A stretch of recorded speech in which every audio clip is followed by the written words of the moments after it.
There is another kind of factory pattern called abstract factory, which again, a lot of people confuse with the factory method pattern. They're completely different. The abstract factory pattern provides an interface for creating families of related objects. What does this mean?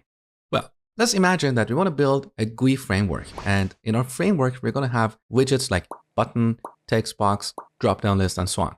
Now, we also want to support different themes or design languages. A popular design language that you might be familiar with is Material Design, which is what you see in Android or other Google products. We also have another popular design language called Ant. Now, what matters here is that depending on the currently selected theme, all our widgets should have a consistent look and feel. So if the currently selected theme is Material Design, we don't want to show an Ant button, okay? So here we have families of related objects. We have one family of widgets for Material Design and another family for Ant. And this is where we use the abstract factory pattern. An abstract factory provides an interface for creating families of related objects. So let's see this in code. So back to our project, let's add a new package called abstract factory. Now here we're going to add an interface called widget, and we're going to give it a render method. Pretty basic. Now let's add an interface for our buttons. So button should be an interface because we're going to provide two different implementations of this button.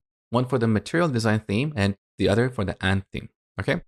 So here's our button interface, and this should extend the widget interface. Now similarly, we need another interface for our text boxes. Now, of course, in these interfaces, we could have other members, but let's not worry about them at this point. They are irrelevant. So this should also extend the widget interface. Great. Now, we're going to add a package for the Material Design widgets. So we call this material. And here we're going to add a few classes. One of them is Material Button, which should implement the button interface. And here we're going to implement the render method and simply print Material Button. Now, similarly, we're going to create a Material text box and have this class implement the text box interface. Now, once again, in the render method, we're going to print Material text box. Now, we need to create similar classes for the Ant theme, but because the steps are repetitive, I'm going to pause the recording. So I'll be back in a second. All right, so now we have this Ant package with two classes, Ant button and Ant text box. Now, let's say in our application, we want to use this framework to render a contact form. So I'm going to add another package here called app. And this is where we have our contact form class, contact form. Now here we need a render method. Now let's imagine that we want to allow the user to change the theme at runtime. So in our framework, we need an enum for determining the currently selected theme. So here I'm going to add an enum called theme and give it two members, material and ant, okay? Now back to our contact form, we're going to pass the theme here, okay? Now here we need some code like this.